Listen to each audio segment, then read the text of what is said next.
Mark are the idea of you and Hathaway.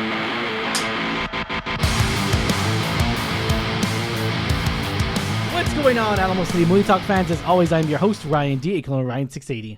I'm Angela, that Kelly Ange. And this is Alamo City Movie Talk, guys. Thank you so much for making us a part of your day. And thanks for talking movies with us on our Movie Talk channel, guys. You know what to do. Like, share, subscribe. Give us a thumbs up for this review, guys. And let's get right to it. This actually premiered already on Amazon Prime, The Idea of You. Right? I know, this one... let me just preface this. I love Anne Hathaway. So when I saw that she was in here, I was all on board. I'm not like as much... If you've watched our previous views, I'm not into rom-coms. Yeah. But I have been noticing the last few that we've kind of reviewed have been pretty okay. So I was a little bit like, okay, Anne Hathaway, got it. Yeah. It was also an interesting concept, one that we don't see very often, where it's an older woman falling in love with dating a younger man. So I thought that was a really cool concept. What did you think going into this? Yeah, so this is actually directed by Michael Alter and stars Anne Hathaway, Nicholas Galanzine, and we know actually Angela knows him a lot more so. Well, we both do from that, which wasn't that great of a movie in my point of opinion, but was the Cinderella remake on Amazon, was another Prime movie. With Camila Cabello, yeah, and he was the Prince Charming in that film. It tells of a story of a 40-year-old single mom begins an unexpected romance with 24-year-old Hayes Campbell, the lead singer of August Moon, the hottest boy band on the planet. So this was definitely a more One Direction. And you asked me this, what did I think of this movie? You know, in the One Direction style that the movie was really kind of going about with Hayes Campbell, band, with the way he was, the 24-year-old. The music I wasn't digging. I'm not a fan of. Yeah, and so again, One Direction's definitely a band that I like a few songs, but it wasn't hitting with me. But I gotta admit though, there was definitely something there that to be reckoned here, and that's the thing is that we saw things in a different line. You kind of put your opinion on it. Was that if the roles were reversed, and we kind of got a little aspect of that because we saw her ex dating a younger woman, and knowing that and everything. So it's definitely a double standard. It really is. It's a double standard. And I was just shocked at how much the comments. But again, though, this is totally different because the guy was actually a public figure. And not to say that that's the excuse for people to attack somebody, but it definitely was in the public eye everywhere. And I was just like, holy smokes, what is going on here?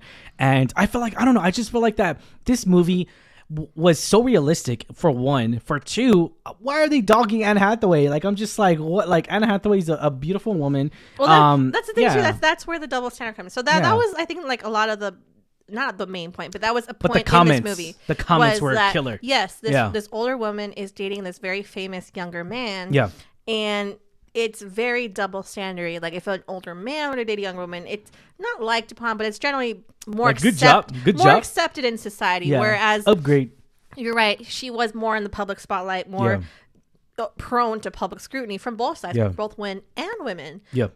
So I thought that was really cool that they highlighted that in here. Yeah. Because we don't see it very often. No, we don't. So nope. I really loved both of them. Both the singer who played Hayes, I think his name's Nicholas, and then Anne. I think they were both so great together by themselves. I haven't seen him in it too much. I know, like you said, he's in that Cinderella remake. Yeah. I liked it, but it was an okay movie. But it was really cool to see them in this movie. I think the way that it flowed, the story it told, very, very it's just about finding the person for you. And it, it very much blurs the age gap. It does highlight some struggles they do find from having an age gap. But it's when they're together and they're just being themselves, it's almost very much blurring the age line. It's just about caring about someone, falling in love with someone for who they are. And I thought that was really beautiful. Again, the age gap, yeah. But isn't it weird how if he was, and again, they kind of touch up on it a little bit in the end of the film, and not to spoil it for you guys, but isn't it weird how if he's 29 and the age gap is still there, but because he's older, it's not as bad per se in a way, in its own way. It's not. I think a big part of the issue. Because I'm not going to name everyone. I'm 24. I'm not going to name everyone, but I know people that are 13 years apart. But again, the guy was 20. The guy's 25, and the woman's in her 40. So and vice versa. I know the other way around too. Do I judge? No, not really. Because I mean, it's crazy because the people that do look old, or the age gap that are older, they don't look older. They look like in their 30s. So I don't know if that covers it too. And we could go into a debate of like, when is it appropriate or not? I mean, there's certain points where their age gap is not appropriate. I think it's like as soon as they're like fresh out of 18 and then it's like, 40s. That's a little bit. That's a little bit. Okay. Or 24 and 90, like it's just I get we've it, seen it. I think it was really publicized when like I think the first one that comes to mind I think was Anna Nicole Smith and her husband who's like in his 70s 80s and she's a very beautiful 20-30 some year old woman. So it was like we've seen it before.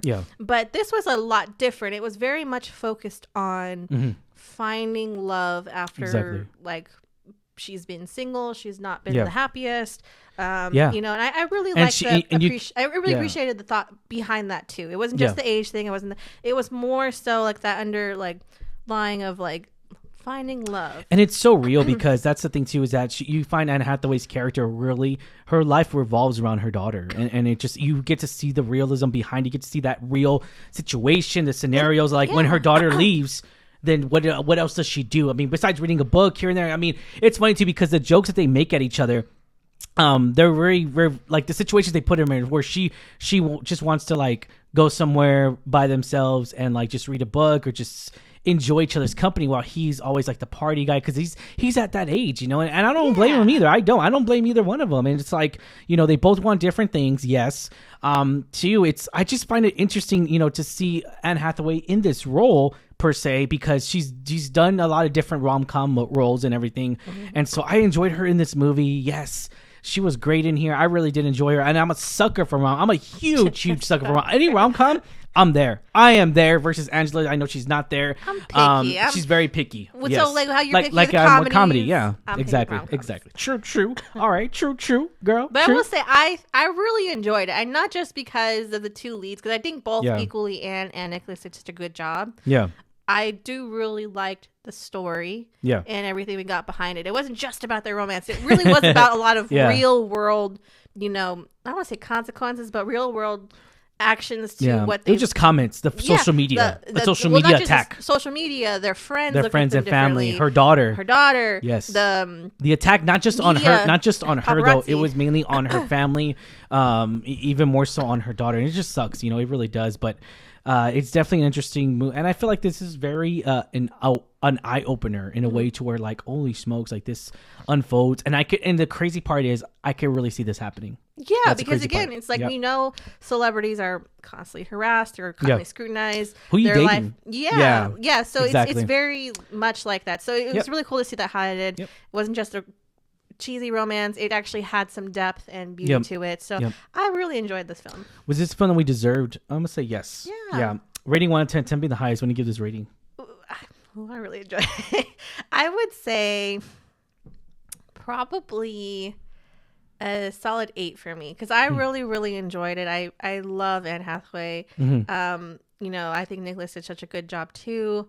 The story was such a different rom-com than I'm used to seeing. Yeah. Like, I know you usually have the same formula, but this was a lot different. So I thought it was done very well. It was executed very well. Yeah. Because flowed really nicely. And so I would say a solid 8 for me. So knowing that this is based on a book, it definitely, it makes sense to where, of course, the book's going to explain a lot more, right? Because books normally do that, just including the Harry Potter, Game of Thrones. They explain a lot more than what we see in the movies or in shows and everything. So putting that to perspective here, one of the things that I really did like was their chemistry. Anne and Nicholas' chemistry were so good and so genuine, and I just felt like they really connected with each other.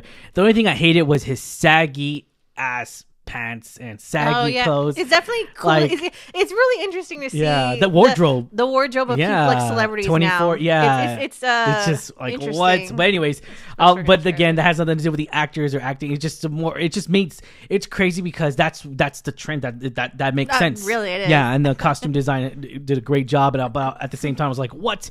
But I gotta give it when credit is due and everything. So I really did enjoy this material. I did enjoy this connecting to the source material, which is based on the book and everything. But I'm gonna have to give it a solid 6. Oh, okay. 6 out of 10. Yeah, 6 out of 10. But I really like this movie a lot. Again, it goes word to like it's an Amazon Prime film. To be honest, though, I don't know. I don't want to say movies don't deserve a theatrical cut, but they do. Every movie does, no matter what, no matter how terrible it is, because we've seen terrible movies and I'm all like, why was this in theaters? But I feel like that this movie should have made a theater cut. It should have made it in theaters, but it's made on it made directly stream on Amazon Prime and was available to watch at South by Southwest, which we did not attend, and Hathaway and maybe next year. But yeah, we do recommend this movie, guys. Be sure to check this out at a theater near you on Amazon Prime. But yeah, any final thoughts, Angela?